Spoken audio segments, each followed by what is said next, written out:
Students, IR current affair from 1 July to 15 July जो topics हम discuss करेंगे वो हैं SCO की summit. Students, Shanghai cooperation organisation की जो समिट है वो ऑर्गेनाइज की गई इंडिया के द्वारा 2017 के समय। इंडिया फर्स्ट टाइम इस ग्रुप का मेंबर बनता है और मेंबर बनने के बाद में 2023 में फर्स्ट टाइम इंडिया के द्वारा ये जो समिट है वो ऑर्गेनाइज की गई है संघाई कॉरपोरेशन ऑर्गेनाइजेशन की।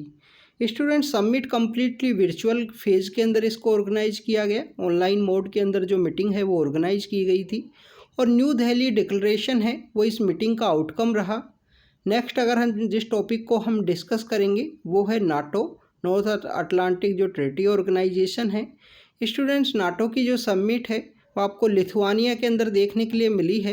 लिथुआनिया के इस समिट के अंदर यूक्रेन की ज्वाइनिंग के रिगार्डिंग में काफ़ी सारे जो आर्टिकल्स हैं वो पब्लिश किए गए हैं डिफरेंट न्यूज़पेपर्स के अंदर में। तो स्टूडेंट्स, नाटो क्या है उसके बारे में डिस्कस करेंगे कि नाटो का ऑर्गेनाइजेशन क्या है, किस तरीके से ये डेवलप हुआ और कैसे इसका इस्टेब्लिशमेंट है, उन सब के बारे में यहाँ पे हम डिस्कस करेंगे। नेक्स्ट दो जो इम्पोर्टेंट यहाँ पे न्यूज़ हैं वो हमारे honourable prime minister sir visit के लिए गए थे फ्रांस के लिए। तो इंडिया एंड फ्रांस की जो 25 ईयर्स स्ट्रेटजिक पार्टनरशिप के भी कंप्लीट हुए हैं। कौन कौन से एरियाज़ के अंदर यहाँ पे जो कोऑपरेशन है उसे इंक्रीज़ किया गया है उसके बारे में हम डिस्कस करेंगे।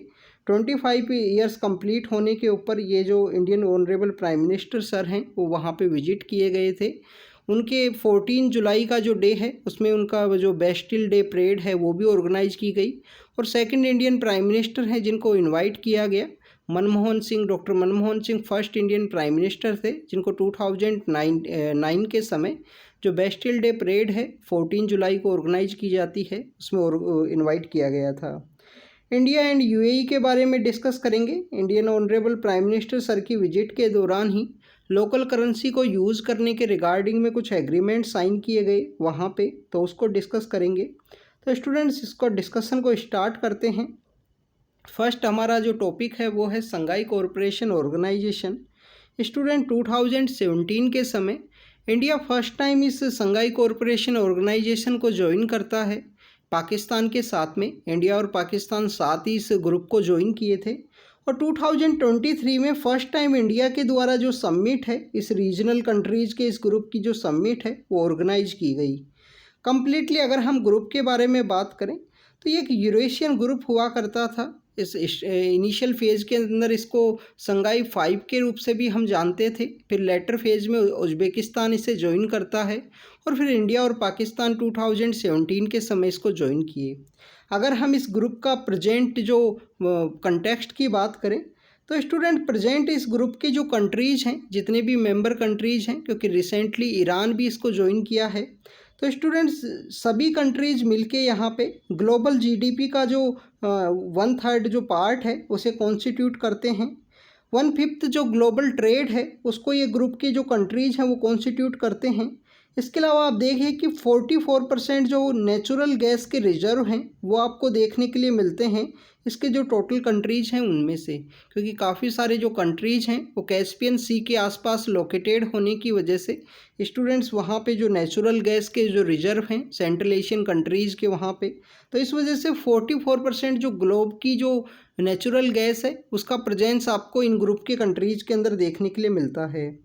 ग्रुप का फोकस वही है, रीजनल सिक्योरिटी को यहाँ पे प्रमोट करना है, कनेक्टिविटी को बूस्ट करना है, क्योंकि आप देखें कि रीजनल सिक्योरिटी के पर्सपेक्टिव में ही इनका एक ऑर्गेनाइजेशन है रेड्स, जो रीजनल इंसर्जेंसी है या जो ऐसे एक्सट्रीमिस्ट ग्रुप्स हैं उनको काउंटर करने के रिगार्डिंग में है इनका एक ऑर्गेनाइजेशन रेड्स। इसके अलावा कनेक्टिविटी की अगर हम बात करें, रिसेंटली जो समिट ऑर्गेनाइज की गई इंडिया के द्वारा उसके अंदर भी जो बेल्ट एंड रोड इनिशिएटिव है उसे प्रमोट करने की बात की गई। इंडिया ने उस कम्प्लीटली जो प्रपोजल है उसको यहाँ पे डिसअप्रूव किया है, इंडिया ने उसको यहाँ एंडोर्स नहीं किया। तो स्टूडेंट्स, कनेक्टिविटी को भी ये बूस्ट करने के रिगार्डिंग में है ये ग्रुप और रीजनल सिक्योरिटी को भी प्रमोट करने के रिगार्डिंग में है। अगर हम बात करें इंडिया के लिए जो रीजनल सिक्योरिटी है जिसको इंडिया के द्वारा कंटिन्यूस यहाँ पे रेज किया जाता है, जो पाकिस्तान का जो स्टेट स्पॉन्सर टेररिज्म है उसके अगेंस्ट में इंडिया के द्वारा हर एक समिट में जो प्रपोजल है वो रखा जाता है, कि आप संघाई कॉरपोरेशन ऑर्गेनाइजेशन का रेड्स नाम का ऑर्गेनाइजेशन है, फिर भी एक मेंबर कंट्री के द्वारा कैसे यहाँ पे स्टेट स्पॉन्सर टेररिज्म है उसको दूसरे कंट्रीज़ के अंदर प्रमोट किया जाता है या सेंड किया जाता है। स्टूडेंट्स, इसके अलावा अगर हम इस ऑर्गेनाइजेशन के हिस्ट्री के बारे में बात करें तो 1996 के समय संघाई 5 के रूप से इसको इस्टेब्लिश किया गया था, इस ऑर्गेनाइजेशन को। बाद में उज्बेकिस्तान इसे ज्वाइन करता है। उज्बेकिस्तान के ज्वाइन करने के साथ ही ये फॉर्मली संघाई कॉरपोरेशन ऑर्गेनाइजेशन के रूप में इस्टेब्लिश हुआ 2001 के समय। आप देखिए कि 2001 के समय ये जो उज्बेकिस्तान के ज्वाइन करने के बाद में ये संघाई कॉरपोरेशन ऑर्गेनाइजेशन बनता है। इंडिया इसको एज ए ऑब्जर्वर मेंबर के रूप में 2005 के समय ज्वाइन करता है। और इंडिया फुल टाइम जो मेंबर है वो आपको 2017 के समय देखने के लिए मिलता है पाकिस्तान के साथ में। जो रिसेंट समिट इंडिया के अंदर ऑर्गेनाइज की गई उस मीटिंग के अंदर ईरान के द्वारा भी इस SCO को ज्वाइन किया गया। तो प्रेजेंट अगर हम मेंबर्स की बात करें तो स्टूडेंट्स 4 मेंबर्स यहाँ पे सेंट्रल एशिया के हैं। जो टोटल 5 कंट्रीज हैं उसमें से 4 मेंबर यहाँ पे सेंट्रल एशिया के देखने के लिए मिलेंगे। कजाकिस्तान है, किर्गिस्तान है, इसके अलावा आप देखिए कि ताजिकिस्तान है और उज्बेकिस्तान है। यहाँ पे सेंट्रल एशिया के जो 5 कंट्रीज है जिनका इंडिया अपनी जो सेंट्रल एशियन पॉलिसी के साथ में जो कनेक्टिविटी इस्टेब्लिश करता है उसमें से तुर्कमेनिस्तान आपको नहीं देखने के लिए मिलेगा, जो कि कैस्पियन सी के साथ अपनी बाउंड्री भी शेयर करता है। और इंडिया उसके साथ में जो तापी पाइपलाइन है वो भी इस्टेब्लिश किया गया है इंडिया के द्वारा। अभी वो इस्टेब्लिशमेंट के अंदर नहीं आया तापी पाइपलाइन, क्योंकि जो अफगानिस्तान का जो एरिया है उसके अंदर तालिबान के द्वारा टेक ओवर करने की वजह से तो तुर्कमेनिस्तान इसके अंदर नहीं है। सेंट्रल एशिया का 4 सेंट्रल एशिया की कंट्री हैं, रसिया एंड चाइना है, इंडिया एंड पाकिस्तान है, और रिसेंटली जिस कंट्री ने ज्वाइन किया वो है ईरान। ईरान के थ्रू इंडिया अपनी जो कनेक्टिविटी है उससे भी बूस्ट करेगा, क्योंकि आप देखिए कि इंटरनेशनल जो नॉर्थ साउथ ट्रांसपोर्ट कॉरिडोर है वो इंडिया के लिए एक इम्पोर्टेंट है अपना जो एक्सपोर्ट के पर्पज़ से। तो INS सिटी को इंडिया यहाँ पे ज्वाइन कर इस ग्रुप के थ्रू अपनी जो कनेक्टिविटी है उसे प्रमोट करेगा सेंट्रल एशियन कंट्रीज़ के थ्रू में। SCO की जो 2023 की मीटिंग है उसका आउटकम ये रहा, न्यू दिल्ली डिक्लेरेशन यहाँ पे साइन किया गया। और न्यू दिल्ली डिक्लेरेशन के अंदर यूक्रेन का यहाँ पे कहीं भी मेंशन नहीं है जॉइंट स्टेटमेंट के अंदर में। इसके अलावा स्टूडेंट्स अगर हम बात करें इकोनॉमिक कोऑपरेशन रोड मैप को यहाँ पे एग्रीमेंट को साइन किया गया है, इंडिया के द्वारा कम्प्लीटली अपोज किया गया, जिसके अंदर जो रीजनल कनेक्टिविटी है उसको प्रमोट करने के रिगार्डिंग में था, जिसके थ्रू स्टूडेंट्स जो बेल्ट एंड रोड इनिशिएटिव है उसकी प्रमोशन की यहाँ पे बात की गई। बट इंडिया के द्वारा इसको अपोज किया गया कि वो पाकिस्तान ऑक्यूपाइड कश्मीर के थ्रू वो वहाँ पे जो ये प्रोजेक्ट है वो पास हो रहा है और पाकिस्तान के द्वारा वो एरिया ऑक्यूपाइड है कम्प्लीटली। तो इंडिया ने उसको अपोज किया गया है इंडिया के द्वारा इस कनेक्टिविटी प्रोग्राम को, जो कि चाइना पाकिस्तान इकोनॉमिक कॉरिडोर है उसी का एक पार्ट है बेल्ट एंड रोड इनिशिएटिव का। तो स्टूडेंट्स ये SCO के बारे में था। 96 में संघाई 5 है, 2001 में SCO इस्टेब्लिश होता है। रेड्स इसका एक इम्पोर्टेंट ऑर्गेनाइजेशन है जो काउंटर इंसर्जेंसी एक्सट्रीमिस्ट जो ग्रुप्स हैं उनको काउंटर करने के रिगार्डिंग में है। और इंडिया इसको 2017 में ज्वाइन किया। रिसेंट जो कंट्री यहाँ पे ज्वाइन किया है वो है ईरान। तो ये आपको पता होना चाहिए। नेक्स्ट जिस टॉपिक के बारे में हम बात करेंगे वो है NATO, North Atlantic Treaty Organisation, जिसकी 2 डे की जो समिट है वो लिथुआनिया के अंदर ऑर्गेनाइज की गई। लिथुआनिया की कैपिटल है विल्नियस, वहाँ पे इस समिट को ऑर्गेनाइज किया गया। स्टूडेंट्स अगर हम लिथुआनिया की बात करें, आपको लिथुआनिया का पता होना चाहिए कि कहाँ पे वो सिचुएटेड है, क्या ये लैंडलॉक कंट्री है या नहीं है, ये आपको पता होना चाहिए। तो स्टूडेंट्स लिथुआनिया जो है वो लैंडलॉक कंट्री नहीं है, क्योंकि वो बाल्टिक सी के साथ में अपनी जो बाउंड्री है वो शेयर करता है वेस्टर्न एरिया के अंदर में। क्या लिथुआनिया का नाम का जो कंट्री है वो रसिया के साथ में अपना एरिया शेयर करता है क्या? कभी कभी ये क्वेश्चन पूछ लिया जाएगा। स्टूडेंट्स रसिया के साथ में अपना एरिया शेयर करता है, क्योंकि एक रसिया का जो पार्ट है आउटसाइड जो रसिया का जो एरिया है वहाँ पे इस्टेब्लिश है। जैसे कि आप देखिए यूनाइटेड स्टेट ऑफ अमेरिका का अलास्का का जो रीजन है वो मेन कंट्री के साथ में जो बाउंड्री ना शेयर करते हुए यहाँ पे आपको कनाडा के साथ देखने के लिए मिलेगा। वैसे ही रसिया का एक पार्ट है जो पोलैंड के साथ सिचुएटेड है, कैलिनग्राड उसको हम बोलते हैं, और 2022 के समय भी वो न्यूज़ के अंदर था कैलिनग्राड। इसके अलावा स्टूडेंट जिन कंट्रीज़ के साथ में लिथुआनिया अपनी एरिया जो शेयर करता है वो है लाटविया, नॉर्दर्न एरिया के अंदर लाटविया है। बेलारूस है ईस्टर्न एरिया और सदर्न एरिया के अंदर में। पोलैंड एंड द कैलिनग्रेड जो है वो जो रसिया का पार्ट है वो आपको देखने के लिए मिलेगा। और बाल्टिक सी है, बाल्टिक सी भी यहाँ पे उसके साथ अपना एरिया शेयर करता है लिथुआनिया। स्टूडेंट्स नाटो के अगर हम हिस्ट्री की बात करें 1949 के समय इसको इस्टेब्लिश किया गया। 12 इसके फाउंडिंग मेंबर कंट्री हैं जो यूरोप और नॉर्दर्न अमेरिका से बिलोंग किया करते थे। प्रेजेंटली काफ़ी सारे इसके जो मेंबर कंट्रीज हैं वो इंक्रीज हुए हैं। आप देखिए कि रिसेंटली 2023 के समय भी अप्रैल के इसी मंथ में अप्रैल के मंथ में कोई कंट्री ने ज्वाइन किया था, काफ़ी इंपॉर्टेंट वो कंट्री है। और भी काफ़ी सारे कंट्रीज हैं वो यहाँ पे मेंबरशिप के लिए कंटिन्यूस वेटिंग में हैं। आप देखिए कि यूक्रेन को यहाँ पे यूक्रेन को ज्वाइन करने के रिगार्डिंग में न्यूज़ आपको देखने के लिए मिली होंगी कि यूक्रेन को ज्वाइन करना चाहिए, क्योंकि इस नाटो का जो है 1949 में जब इसको इस्टेब्लिश किया गया तो इसका एक जो प्रोग्राम है उसके अंदर आर्टिकल 5 है। आर्टिकल 5 नाटो का जो बोलता है वाशिंगटन ट्रीटी का कि कलेक्टिव डिफेंस का मैकेनिज्म आपको देखने के लिए मिलेगा कि attack on one equal to the attack on all. NATO के अगर किसी एक कंट्री के ऊपर अटैक होता है तो उसको अटैक ऑन ऑल के रूप में डिस्क्राइब किया गया है और सभी के द्वारा उसको कलेक्टिवली डिफेंस किया जाएगा उसको, उस अटैक को।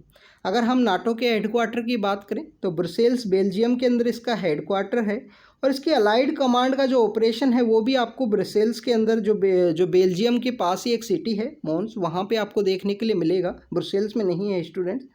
तो अगर हम बात करें इसका नाटो के बारे में तो कलेक्टिव डिफेंस का मैकेनिज्म है नॉर्थ अटलांटिक इसकी ट्रीटी के अंदर आर्टिकल 5 के अंदर attack on one equal to the attack on all. Finland के द्वारा रिसेंटली इसको ज्वाइन किया गया 2023 के समय में। और सोवियत यूनियन को यहाँ पे यूके एंड यूएस के द्वारा प्रॉमिस किया गया था जब सोवियत यूनियन अपने डिक्लाइनिंग फेज़ के अंदर में था कि कभी भी हम हमारा जो वेस्टर्न पार्ट है रसिया का हम ईस्टर्न एरियाज़ के अंदर यहाँ पे नहीं इंक्रीज करेंगे, अपने जो कंट्रीज़ हैं उसको नहीं ज्वाइन करवाएंगे। बट आप देखिए कि 2008 समिट से कंटिन्यूस यहाँ पे 2008 समिट से जैसे कि उस समय जॉर्जिया को ज्वाइन करने की बात की गई, अभी यूक्रेन की बात की गई है। तो रसिया के द्वारा अपने जो इंटरनल सिक्योरिटी है या रसिया का जो सॉवरेनिटी है उसको थ्रेट के रूप में देखता है रसिया इन सब कंट्रीज़ के ज्वाइनिंग के रूप में। तो काफ़ी सारा जो कन्फ्लिक्ट है आपको देखा जाता है नाटो के रिगार्डिंग में। नेक्स्ट इंडिया एंड फ्रांस का रिलेशंस न्यूज़ के अंदर में थे स्टूडेंट्स। 25 ईयर्स कंप्लीट हुए हैं हमारी स्ट्रेटजिक पार्टनरशिप को। स्टूडेंट्स आप देखिए 1998 के समय जब इंडिया के द्वारा सेकंड का जो पोखरण का जो टेस्ट है वो किया गया, न्यूक्लियर टेस्ट, उसके बाद में सभी कंट्रीज़ के द्वारा हमारे ऊपर जो सैंक्शन है वो लगाए गए थे। बट फ्रांस ऐसा कंट्री है जिसके द्वारा इंडिया को सपोर्ट किया गया, इवन टेक्नोलॉजी सपोर्ट है वो भी प्रोवाइड किया गया इंडिया को। तो फर्स्ट ऐसा कंट्री है कि पोखरण जो टेस्ट के बाद में इंडिया के साथ में अपने जो रिलेशंस है वो इस्टेब्लिश किए थे। यहाँ पे आपके लिए एक होमवर्क है, आप कमेंट सेक्शन के अंदर बताना कि इंडिया ने जो अपना फर्स्ट न्यूक्लियर टेस्ट किया उस टेस्ट का जो कंप्लीट ऑपरेशन है उसका नाम रखा लाफिंग बुद्धा, लाफिंग हंसता हुआ जो बुद्ध है उसके रूप में उनको दिखाया गया। तो हमारा जो सेकंड ऑपरेशन था 98 का जो सेकंड टेस्ट है न्यूक्लियर का, उस ऑपरेशन का क्या नाम था? ऑपरेशन शक्ति है या ऑपरेशन संकट मोचन है, ऑपरेशन या देवी गंगा है, क्या नाम रखा गया था? आप कमेंट सेक्शन के अंदर बताना। तो 25 ईयर्स कंप्लीट हुए हैं इंडिया एंड फ्रांस के रिलेशंस को। इंडियन पीएम को इनवाइट किया गया। फ्रांस का जो यहाँ पे स्पेशली उनका जो फ्रीडम है या जो फ्रेंच रिवॉल्यूशन से रिलेटेड डे है 14 जुलाई का 1789 के समय, क्योंकि फ्रेंच की जो पब्लिक है उनके द्वारा जो बेस्टिल का जो किला है उसके ऊपर अटैक किया गया था, इसी वजह से बेस्टिल डे है वो ऑर्गेनाइज किया जाता है 14 जुलाई को। तो स्टूडेंट्स इंडियन पीएम को वहाँ पे चीफ गेस्ट के रूप में इनवाइट किया गया। इंडिया का भी एक जो ट्राई सर्विस जो कंटिजेंट है उसके द्वारा पार्टिसिपेट किया गया था इस बेस्टिल डे परेड के अंदर में। हमारे जो प्राइम मिनिस्टर हैं डॉक्टर मनमोहन सिंह, वो फर्स्ट प्राइम मिनिस्टर थे जिनको कि बेस्टिल डे परेड के रूप में ऑर्गेनाइज किया गया था, उनको इनवाइट किया गया था वहाँ पे। स्टूडेंट्स अगर हम इस विजिट के दौरान जो आउटकम रहे उसके बारे में डिस्कस करें, इंडिया एंड फ्रांस के रिलेशंस की अगर हम बात करें 25 ईयर्स कंप्लीट हुए हैं, बट दोनों ही कंट्रीज़ के द्वारा कमिट किया गया है कि आने वाले जो 25 ईयर्स हैं उनको हमारा जो रिलेशंस है उनको मोर यहाँ पे स्ट्रेंथन करना है।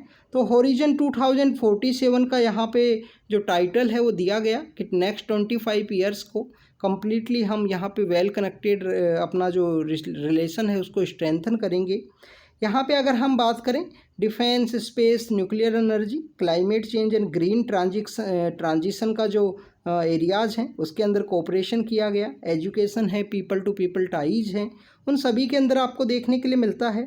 राफेल का जो फाइटर जेट है वो इंडिया को डिलीवर करने की बात की गई है। इंडिया के द्वारा जो 26 नए राफेल हैं वो यहाँ पे बाई किए गए हैं। इंडियन नेवी के अंदर में अगर हम बात करें स्कॉर्पियन सबमरीन के रिगार्डिंग में जो यहाँ पे इंडिया को फ्रांस के द्वारा डिलीवर करना है तो वो यहाँ पे डिलीवर की जाएंगी। 3 नई स्कॉर्पियन क्लास जो सबमरीन हैं वो यहाँ पे डिलीवर की जाएंगी। ऑलरेडी एक साइन एग्रीमेंट है जिसके थ्रू फ्रांस के द्वारा इंडिया को डिलीवर की जाती हैं। इवन स्टूडेंट डिफेंस सेक्टर में अंदर आपको टेक्नोलॉजिकल जो ट्रांसफ़र है वो भी आपको देखने के लिए मिलता है। फ्रांस के द्वारा 100% जो टेक्नोलॉजी का जो ट्रांसफ़र है वो इंडिया को किया जाता है, जो कि इंडिया के अंदर डिफेंस मैन्युफैक्चरिंग को बूस्ट करेगा। अगर हम ग्रीन ट्रांजिशन की बात करें, दोनों ही कंट्रीज़ के द्वारा ग्रीन हाइड्रोजन इवन डीकार्बनाइजेशन के रिगार्डिंग में जो भी इम्पोर्टेंट प्रोजेक्ट्स हैं उन्हें रिसेंट ईयर के अंदर में 2022 का अक्टूबर के समय साइन किया गया था। इसके अलावा स्टूडेंट्स हिंदुस्तान एरोनॉटिकल लिमिटेड है, HAL एंड जो सेफ्रन है उनकी वहाँ पे हेलीकॉप्टर इंजन मैन्युफैक्चरिंग की रिगार्डिंग कंपनी, दोनों के बीच में एग्रीमेंट साइन किया गया है टेक्नोलॉजी ट्रांसफ़र का। और जो इंडिया एंड फ्रांस है दोनों ही इंडो पैसिफिक रीजन के अंदर में दोनों के द्वारा एक डेवलपमेंट फ़ंड है उसे भी इस्टेब्लिश किया गया। और इंडो पैसिफिक रीजन के अंदर दोनों के बीच में जो कोऑपरेशन है उनको इंक्रीज करने की बात की गई है कि नया डोमेन है उसके अंदर हमें कोऑपरेशन है वो करना चाहिए। इंडो पैसिफिक रीजन के अंदर जो आइलैंड कंट्रीज़ हैं उन्हें सपोर्ट करना चाहिए। यहाँ पे क्लाइमेट चेंज की बात की गई तो आपको पता होना चाहिए कि जो इंटरनेशनल सोलार अलायंस है जिसे COP21 UNFCCC के समय इस्टेब्लिश किया गया था और जिसका हेडक्वार्टर इंडिया के अंदर है, इंडिया के अंदर कोई इस्टेब्लिश होने वाला फर्स्ट इंटरनेशनल इंस्टीट्यूशन है इंटरनेशनल सोलार अलायंस, उसका हेडक्वार्टर है गुड़गांव हरियाणा के अंदर, जिसको 2015-16 के समय अनाउंस किया गया था। 16 के समय उसको इस्टेब्लिश किया गया। तो इंटरनेशनल सोलार अलायंस जो है इंडिया एंड फ्रांस के द्वारा ही इस्टेब्लिश किया गया है स्टूडेंट्स। नेक्स्ट अगर हम बात करें, नेक्स्ट टॉपिक है इंडिया एंड यूनाइटेड अरब अमीरात के बारे में। स्टूडेंट दोनों ही कंट्रीज़ ट्रेड के अंदर एक दूसरे का बेटर कोऑपरेशन का रोल है वो प्ले करते हैं, अच्छे फ्रेंड्स हैं। बिजनेस टू बिजनेस टाइज की अगर हम बात करें, दोनों का जो ट्रेड है 80 to 85 जो बिलियन है वो आपको देखने के लिए मिलता है 2022 के समय। UAE इंडिया का यहाँ पे 3rd लार्जेस्ट ट्रेडिंग पार्टनर है और 2nd लार्जेस्ट जो एक्सपोर्ट का डेस्टिनेशन है। इंडिया का ट्रेड का जो 2nd लार्जेस्ट एक्सपोर्ट का डेस्टिनेशन है UAE। अगर हम बात करें इंडिया UAE का यहाँ पे 2nd लार्जेस्ट ट्रेडिंग पार्टनर है। 2022 के समय दोनों ही कंट्रीज़ के द्वारा कम्प्रीहेंसिव इकोनॉमिक पार्टनरशिप एग्रीमेंट है उसे साइन किया गया और इसका मेन मोटिव यही था कि इंडिया एंड UAE का जो ट्रेड है उसको 100 बिलियन है वो अचीव करना है। बायलैटरल जो ट्रेड है उसको 100 बिलियन तक अचीव करना एक टारगेट रखा गया कम्प्रीहेंसिव इकोनॉमिक पार्टनरशिप एग्रीमेंट का। अगर हम बात करें इंडिया UAE के, अगर हम कोऑपरेशंस की बात करें तो रिसेंट विजिट के दौरान इंडियन प्राइम मिनिस्टर जब फ्रांस के लिए गए थे उसी समय UAE के लिए उनके द्वारा ट्रिप किया गया रिटर्निंग समय में। तो रिसेंट विजिट के अंदर में लोकल करेंसीज़ के रिगार्डिंग में एक एग्रीमेंट है उसे साइन किया गया कि क्रॉस बॉर्डर ट्रांजैक्शन के लिए या पेमेंट के सिस्टम को इंटरलिंक करने के रिगार्डिंग में हमें लोकल करेंसीज़ को यूज़ करना चाहिए। इंडिया एंड जो दिरहम है उसको यहाँ पे यूज़ करना चाहिए, जिससे कि दोनों ही करेंसीज़ का यहाँ पे जो फॉरेन एक्सचेंज मार्केट है वो इंक्रीज हो। रुपी का इंटरनेशनलाइजेशन आपको देखने के लिए मिलेगा इसी एग्रीमेंट की वजह से। इसके अलावा स्टूडेंट्स अगर हम बात करें इंडिया का जो यहाँ पे यूनिफाइड पेमेंट इंटरफेस है जो बेसिकली एक one of the successful story है हमारे यहाँ पे डिजिटल पेमेंट के रिगार्डिंग में। आप कभी यूट्यूब के ऊपर सर्च करना और आपको काफ़ी सारे ऐसे UPI के जो सक्सेसफुल स्टोरी है उसके रिगार्डिंग में काफ़ी सारे जो फॉरनर जो इकोनॉमिस्ट है उनके द्वारा प्रेज किया गया है UPI को। तो UPI एंड जो UAE का IPP है इंस्टेंट पेमेंट प्लेटफॉर्म, दोनों के बीच में जो यहाँ पे एग्रीमेंट है वो साइन किया गया पेमेंट को यहाँ पे स्मूथली ट्रांजैक्शन के रिगार्डिंग में। इसके अलावा इंडियन जो कार्ड हैं उनका जो स्विच का यहाँ पे इंटरलिंकिंग एक एग्रीमेंट है, जिसमें रुपए का स्विच है और यूएई का जो स्विच कार्ड हैं उनको इंटरलिंक करने के रिगार्डिंग में एग्रीमेंट है, वो भी साइन किए गए हैं। स्टूडेंट्स, ये जो एग्रीमेंट्स है ट्रांजैक्शन के रिगार्डिंग में, इसका मेन मोटिव यही है, एनपीसीआई के द्वारा भी जो national payment corporation of India है उनके द्वारा भी एक एग्रीमेंट वहाँ पे प्रपोजल में रखा गया कि हमारा जो माइग्रेंट वर्कर्स हैं जो वहाँ पे माइग्रेंट करके जाते हैं उनके द्वारा जो पैसा इंडिया के अंदर सेंड किया जाता है, जो रेमिटेंस, उसका यहाँ पे इजीली इंडिया के अंदर ट्रांसफ़र हो। क्योंकि आप देखें कि सिंगापुर के साथ में, सिंगापुर के लिए जो इंडियंस वहाँ पे जाते हैं काम करने के लिए, उनके द्वारा जो रेमिटेंस इंडिया के अंदर सेंड किया जाता है वो काफ़ी इजी वे है, काफ़ी ज़्यादा वहाँ पे जो टैक्सेशन है वो नहीं देखने के लिए मिलता है और काफ़ी इजी वे आपको देखने के लिए मिलेगा रेमिटेंस का जो ट्रांसफ़र है। तो वही मेन मोटिव है कि जो रेमिटेंस का जो ट्रांसफ़र है वो भी यहाँ पे पीपल टू पीपल रेमिटेंस के ट्रांसफ़र के अंदर डिफ़िकल्टीज़ है वो ना देखने के लिए मिले। वर्ल्ड बैंक की जो रिसेंट रिपोर्ट बताती है माइग्रेशन एंड डेवलपमेंट के रिगार्डिंग की, तो वो बताती है कि इंडिया का जितना भी यहाँ पे जो पैसा है जो रेमिटेंस के थ्रू रिसीव होता है, उसमें मैक्सिमम जो पैसा है वो आपको इन जो गल्फ़ कोऑपरेशन जो कंट्रीज़ हैं, जो ये 6 कंट्रीज़ हैं मिडिल ईस्ट के, इन्हीं कंट्रीज़ से आपको देखने के लिए मिलता है। 28% इंडिया का जो रेमिटेंस है इन्हीं मिडिल ईस्ट के जो कंट्रीज़ हैं उनसे आपको रिसीव होता है। गल्फ़ कोऑपरेशन काउंसिल के बारे में आपको पता होना चाहिए, ये भी एक ग्रुप है, 1982 के समय इसको इस्टेब्लिश किया गया था और सऊदी अरेबिया की जो कैपिटल है रियाद, उसके अंदर इसका हेडक्वार्टर है। 6 कंट्रीज़ हैं इसके अंदर में, 6 का आपको पता होना चाहिए, सऊदी अरेबिया है, यूनाइटेड अरब अमीरात है, इसके अलावा जो 4 कंट्रीज़ हैं, क्या उसमें बहरीन है, कुवैत है, या आपको कमेंट सेक्शन के अंदर बताना आप गल्फ़ कोऑपरेशन काउंसिल के बारे में। तो स्टूडेंट्स, ये हमने डिस्कस किया India UAE, India France, NATO and अगर हम बात करें एससीओ के बारे में डिस्कस किया, जो कि हमारे करंट अफेयर हैं 1 जुलाई टू 15 जुलाई। Thank you students, thank you very much.